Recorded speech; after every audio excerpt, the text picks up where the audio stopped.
जय जगन्नाथ पिला माने मु रंजन पुणी थे तुम मानक स्वागत करी आम यूट्यूब चैनल आउ एक नुआ वीडियो को।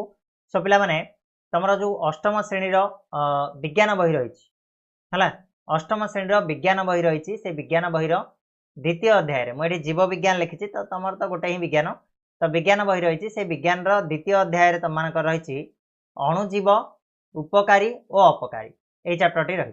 ठीक अच्छे तो या आम अलरेडी गोटे वन शॉट वीडियो माध्यम बहुत सुंदर भाव में बुझी सारीचे। तो आज वीडियो रे केवल मुझ तुम जो पाठ्य पुस्तक पढ़ा बही रे जो प्रश्नावली रही से प्रश्नावली उत्तर को आलोचना करी। ठीक अच्छे तो उत्तर गुड़िक कौन हम जहाँ आम पढ़ी से भर ही क्वेश्चन आसो आ तुम मैंने आराम से भावुँ आंसर दे पार जदि से वन शॉट वीडियो को देखी जदि भी देखी ना तो लिंक डिस्क्रिप्शन अच्छी जाके देखिपार है।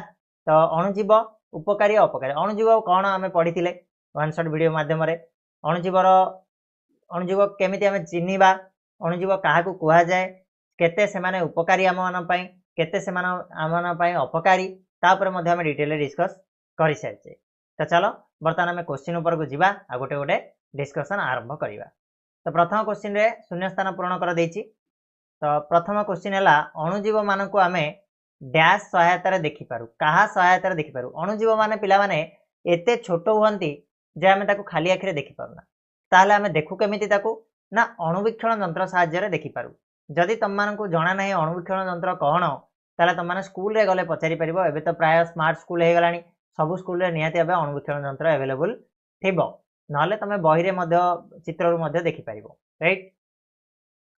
सेकंड क्वेश्चन माटीर उर्वरता वृद्धि पाई नील जनित नील हरित यहाँ हम है नील हरित शैवाल नील हरित टिके भूल शैवाल है वायुमंडल सीधा सड़क डैश विबंधन करती कौन करती माटीर उर्वरता किए बढ़ाऊँ ना जबखारजानटा बढ़ाऊँ तेणु नील हरित शैवाल वायुमंडल सीधा सड़क भाव में जबखारजान विबंधन करें। क्लीयर हो पाने। नेक्स्ट सुरासार डैश सहायतार प्रस्तुत होता है सुरासार किरणटार मुख्य भूमिका किए ग्रहण करे ना ईस्ट तो ईस्ट सहायतार सुरासार प्रस्तुत होता है। क्लीयर हम। नेक्स्ट हईजा हईचा हईजा डैश द्वारा सृष्टि होता है हईजाटा गोटे पिला माने बीजाणु जनित रोग बीजाणु और भूताणु अलग अलग प्रकार अच्छा तेणु हईजाटा हूँ कौन ना बीजाणु जनित रोग। क्लीयर है। नेक्स्ट क्वेश्चन ठीक उत्तर पाखे आम ठीक चिन्ह दबा कौन प्रस्तुत करने ईस्ट दरकार होता है एवं टिके पूर्व आम कहले ना सुरासार सुरासार हो ठीक आंसर। केउंटी जीवघ्न जीवघ्न कहले कोटा हम स्ट्रेप्टोमाइसिन स्ट्रेप्टोमाइसिन हूँ तुम गोटे जीवाघ्न सुरासार हेनी ईस्ट हेनी सोडियम बाइकार्बोनेट हेनी तो स्ट्रेप्टोमाइसिन। क्लीयर। किए मलेरिया ज्वर उपजाऊ आदि प्राणी बाहक मलेरिया ज्वर क्या द्वारा माने स्प्रेड होता है माई एनोफिलिस मशा कामुड़ा द्वारा होता है कि तो ऑप्शन 1 टा हो करेक्ट आंसर। क्लीयर अच्छे ये सब गुड़ा आम पढ़ी से किए संक्रामक रोगर सबुठ साधारण बाहक होता है संक्रामक रोगर बाहक जदि साधारण बाहक आम कहवा ताहले सी सबुठ अधिका अच्छी माछी है ऑप्शन 2।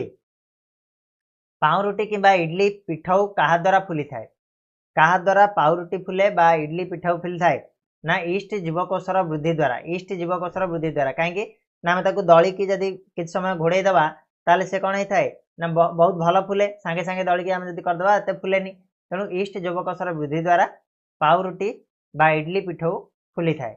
नेक्स्ट चीनी को सुरासार रे परिणत करिया प्रक्रिया को कौन बोली कहा जाए सुरासार किणन बोली कहा जाए तो आंसर हो किणन है। क्लीयर ना। नेक्स्ट क्वेश्चन जी 3 नंबर क स्तंभ में जीव मान ख स्तंभ में कार्य सह मिलाओ कौ जीव कौ काम करे है आम मैच करवा क स्तंभ में किसी जीव ना दिखाई ख स्तंभ में किसी कामर ना दिखाई कौटा क्या सहित मैच कर मिलवा बीजाणु। अच्छा कहल पे बीजाणुटा हईजार कारण होता है कि बसा दही तैयारी हुए कि बसा दही तैयारी हेनी जबखारजान विबंधन हेनी पाउरुटी प्रस्तुत हेनी मलेरिया हेनी एड्स हेनी तो यहाँ हम कौन हईजार कारण ये जो मैच। राइजोबियम जबखारजान विबंधन होता है लैक्टोबासिलस बैक्टेरिया दही तैयारी साहाय्य करे ईस्टा पाउरुटी प्रस्तुति साहाय्य करे आदि प्राणी मलेरिया ज्वर कारण होता है भूताणुटा तुम एड्स कारण होता है है सीधा को सीधा लिखी देछि ऑलरेडी हला। तो पिला माने पीडीएफ कोड डाउनलोड करिवो ओडिया स्टडी गाइड एप्लिकेशन को जीवो गूगल प्ले स्टोर रे अवेलेबल अछि सेठी तमन को ए पीडीएफ टा मिल जीवो राइट। तो शीघ्र जाके डाउनलोड कर दियो। 4 नंबर प्रश्न अणुजीव मानकु खाली आखिरे देखिएबो कि बिल्कुल भी नहीं देखिएबोनी काहेकि ना से माने बहुत छोट जदि ना तेबे कहा साहाय्य से गुडी को देखि परिबा अणुवीक्षण यंत्र साहाय्य रे। तो पिला माने अणुजीव मानकर आकार एते छोट जे एमानकु आमे खाली आखिरे देखिबा संभव नुहे। एई अणुजीव मानक मध्यरु पाउरुटी रे बढुतिबा कबक को उत्तल जबकाच द्वारा देखाई परिबो आ अन्य अणुजीव मानकु अणुवीक्षण यंत्र बिना देखिबा संभव नुहे। केवल पाउरुटी रे जो कबक बढे ताकू आमे जबकाच साहाय्य रे देखि परिबा बट आउ कोनोसी अणुजीव मानकु आमे देखि परिबानी खाली आखिरे अणुवीक्षण यंत्र दा पई व्यवहार करिया पई पड़िबो। एही जीव मानकर आकृति एते छोट होइतिबारु एमानकु अणुजीव बोली कहा जाय हला कि एमानकर आकृति बहुत छोट होइथाय तेनु एमानकु आमे कोन बोली कहू ना अणुजीव बोली कहिथाउ। क्लियर हबो। नेक्स्ट क्वेश्चन 5 नंबर अणुजीव मानकु अंतर्भुक्त कराइथिबा प्रधान श्रेणी गुडी को कोन अणुजीव अंतर्भुक्त थिबा प्रधान श्रेणी गुडी को कोन बोली कहला कहा गला।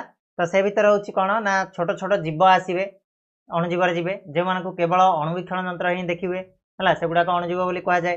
एमाने मुख्यतः 4 श्रेणी रे विभक्त होइछि जेमिति कि बीजाणु कबक आदि प्राणी आ शैवाल ए 4टा श्रेणी को आमे अणुजीव रे अंतर्भुक्त करि परिबा। क्लियर होछि पढिथिले ना आमे एटा। नेक्स्ट माटी रे जबखारजान विबंधन करथिबा अणुजीवर नाम कोन आमे एटा जानिछे माटी रे जबखारजान विबंधन के करछि बीजाणु आ नीलहरित शैवाल से बीजाणुर नाम कोन से बीजाणुर नाम कोन ऑलरेडी आमे मैच अप रे मु करैथिली तो कमेंट बॉक्स में जणाइबो ए जो बीजाणुटा माटी रे जबखारजान विबंधन करे तार ना कोन आ गोटे रहला नीलहरित शैवाल। ओके नेक्स्ट क्वेश्चन 7 नंबर आम पई अणुजीव गुडीकर उपकारिता संबंध रे 10 धाडी रे लेख बोली कहला अणुजीव मानकर कोन कोन उपकारिता रहिछि पढिचे आमे तो तमे आराम से 10 धाडी लिखि परिबो।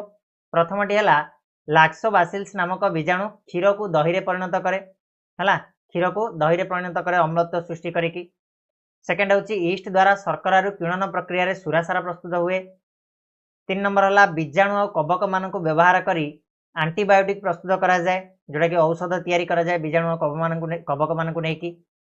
नेक्स्ट टीका माध्यम रे शरीर रे प्रतिपिंड सृष्टि करी रोगकारी अणुजीव दाउरु रक्षा करा जाए हला कि सेल्फ माने डिफेंसिव जिनस गुडा तैयारी करा जाए टीका माध्यम रे हला। तापरे नष्टक और अनामेना जातीय शैवाल जबखारजान विबंधन रे हमकु सहायक करंदी। वर्तमान देखिले आमे डाली जातीय गछर चेर रे थिबा राइजोबियम बीजाणु वायुमंडल रु जबखारजान आनी उद्भिद को जगाए जोडा मु कहिथिली जे को बीजाणुटा बोली पचारथिली टिके पूर्वरु तमाने देइथिबो कमेंट बॉक्स रे आंसर से होची राइजोबियम हला। तापरे आजाटो बैक्टीरिया एवं क्लोस्ट्रिडियम बीजाणु मृत्तिका रे रही जबखारजान विबंधन रे माने मध्ये अंशग्रहण करिथांती। नेक्स्ट होची एसिटिक अम्ल अल्कोहल तैयारी रे एसिटोबैक्टर नामक बीजाणु व्यवहृत होइथाय। आउडला पाउरुटी चकुली इडली केक ए सब खाद्य प्रस्तुति रे मध्ये बीजाणु हमकु सहायता करे। ठीक अछि ना एतिक जिंस 10टा जिंस आमे लेखले बेस। नेक्स्ट बा जीवाग्न कोन यार व्यवहार पई की सतर्कता नियाई परिबो। जीवाग्न कोन पढिथिले आमे जे जीवाग्न होची पिला माने अणुजीवरु प्रस्तुत गोटे बाई प्रोडक्ट बोली आमे कहि परिबा हला अणुजीवरु प्रस्तुत होई थाए जीवाग्नटा एहाकू सेवन कले सेवन कहबा अर्थ खाइबा एहाकू सेवन कले शरीर वृद्धि पाउथिबा रोगकारक अणुजीव माने मरि जांती किबा सेमानक वंशवृद्धि प्रतिहत होई थाए। जीवाग्न होची अणुजीव मानक द्वारा प्रस्तुत आ एटाकू खाइले शरीर रे जो वृद्धि पाइ थाए रोगकारक अणुजीव माने सेमाने मरि जांती बा सेमानकर वंशवृद्धिटा कोन होई थाए ना प्रतिहत होई थाए। क्लियर। तापरे विभिन्न रोगर चिकित्सा पय एक निर्दिष्ट अणुजीवर वंशवृद्धि कराई सेतिरु जीवाग्न प्रस्तुत करा जाय थाए। ठीक अछि ना जाय थाए। नेक्स्ट होची अणुजीवर प्रस्तुत स्ट्रेप्टोमाइसिन टेट्रासाइक्लिन एवं एरिथ्रोमाइसिन भली केतक जीवाग्न अटंती। एगुडा होची स्ट्रेप्टोमाइसिन टेट्रासाइक्लिन आ एरिथ्रोमाइसिन एसगुडा गोटे गोटे जीवाग्न अटंती। क्लियर। सतर्कता कोन हमकु देखिया पड़िबो ना केवल योग्य अनुभूति संपन्न डाक्टर उपदेश अनुसार ये जीवाग्न को आम व्यवहार करने दरकार। आ डाक्टर परामर्श न मानी जदि आम खाईदे जोटा पड़ा से जिनस आम उल्टा आहरी असुविधा पड़ा आ कि ना है कम बेसी बा भूल मात्रा रे आम जदि व्यवहार कले भविष्य में यह फलप्रद हो न थाए अनावश्यक जीवाणु व्यवहार कले आम शरीर थिबा उपकारी बीजाणु मानक मध्य से मार देइथांती। तेणु जीवाणु व्यवहार करने दरकार पूर्वर आमको भल भाव में डॉक्टर सहित परामर्श करनेबा उचित। ठीक अच्छे पिला तो ये थिला तुम क्वेश्चन आंसर अणुजीव उपकारी और अपकारी चैप्टर आशा करछि वीडियोटी पसंद आसथिबो। जदि सेमिति हेछि ताले वीडियो को लाइक शेयर और सब्सक्राइब बहुत मात्रा रे कर आउ एई भले भाव में सपोर्ट जारी रख सांग मानकु शेयर कर चैनल को सब्सक्राइब कर। ठीक अच्छे पुणी मिसिबा नेक्स्ट वीडियो रे सेतल जाए धन्यवाद।